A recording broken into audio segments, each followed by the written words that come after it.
இந்த மாதிரி சாஃப்டான கிளாத்தில் இன்விசிபிளாகவும் கழுத்து பகுதி ரொம்பவே ஸ்டிஃபாகவும் இருக்கிற மாதிரி ஸ்டிச் பண்ணணும்னா இந்த மெத்தடை ட்ரை பண்ணி பாருங்க.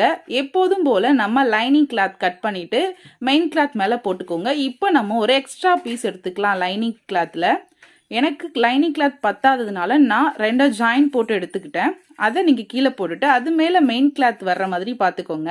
இப்போ நான் வீடியோவில் காட்டியிருக்க மாதிரி வைங்க. இப்போ நம்ம எடுத்திருக்க எக்ஸ்ட்ரா கிளாத் எப்படி இருக்கணும்னா நம்ம வரைஞ்சிருக்க கழுத்து பகுதிக்கும் கீழே ஒரு 1 இன்ச் வர்ற மாதிரி எடுத்துக்கோங்க. சேஃப்டி பின் வச்சு செக்யூர் பண்ணிக்கலாம். ஃபுல்லாகவே சேஃப்டி பின் வச்சு செக்யூர் பண்ணிட்டு நம்ம ரெடி அளவில் மார்க் பண்ணியிருப்போம்ல அதில் நம்ம தையல் போட்டு எடுத்துக்கலாம். ரெடி அளவில் ஃபுல்லாகவே கழுத்து பகுதியை தச்சு எடுத்துக்கலாம். நம்ம எக்ஸ்ட்ரா ஒரு கிளாத் கொடுத்துருக்கிறதுனால கழுத்து பகுதியுமே நமக்கு ரொம்பவே ஸ்டிஃபாக இருக்கும், இன்விசிபிளாகவும் இருக்கும். ஸ்டிச் பண்ணியாச்சு. இப்போ எக்ஸ்ட்ரா இருக்க கிளாத்தை 1/2 இன்ச் மட்டும் விட்டுட்டு கட் பண்ணி எடுத்துடலாம்.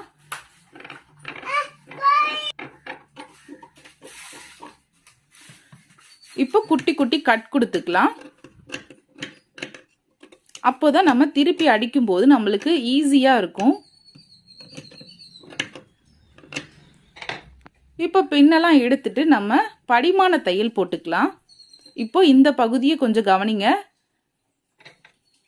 இது நம்மளுக்கு ஃபுல்லாக தேவையில்லை லைனிங் கிளாத்து, அதனால எக்ஸ்ட்ரா ஒரு 1 இன்ச் மட்டும் இருக்கிற மாதிரி கட் பண்ணி எடுத்துக்கோங்க. இது எதுக்காகனா நம்ம அந்த கட் பண்ண பிசுறு கூட நமக்கு மெயின் கிளாத்துக்கு மேலே தெரியாத மாதிரி இருக்கும். முடிச்ச பிறகு பாருங்க நான் எப்படி இப்போ படிமான தையல் போடுறேன்னு கவனமாக பாருங்க. நம்ம எக்ஸ்ட்ரா வித்த அந்த 1 இன்ச் இந்த பக்கம் வந்துடணும், மெயின் கிளாத் பக்கம் வந்துடணும். பேலன்ஸ் உள்ள கட் பண்ண பிசுறு மட்டும்தான் நம்ம லைனிங் கிளாத் மேலே இருக்கணும். அந்த மாதிரி படிமான தையல் போடுங்க. அப்போ தான் நம்ம கட் பண்ண பிசுறு கூட அந்த மெயின் கிளாத்தில் தெரியாது. ஏன்னா மெயின் கிளாத் நமக்கு டிரான்ஸ்பரண்டாக இருக்கிறதுனால நம்ம கட் கொடுத்துருக்கிறது வெளியில் தெரியும்.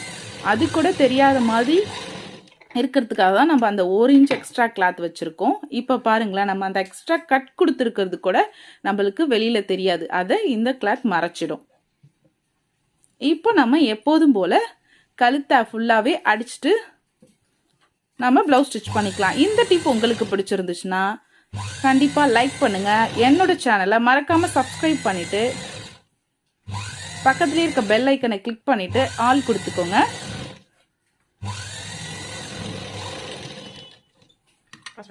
இப்போ ஃபுல்லாக ஃபினிஷ் பண்ணி எடுத்துகிட்டு பாருங்களேன். ரொம்ப திக்காகவும் இருக்கும். எந்த விதமான பிசுறுமே நமக்கு அந்த டிரான்ஸ்பரண்ட் கிளாத்தில்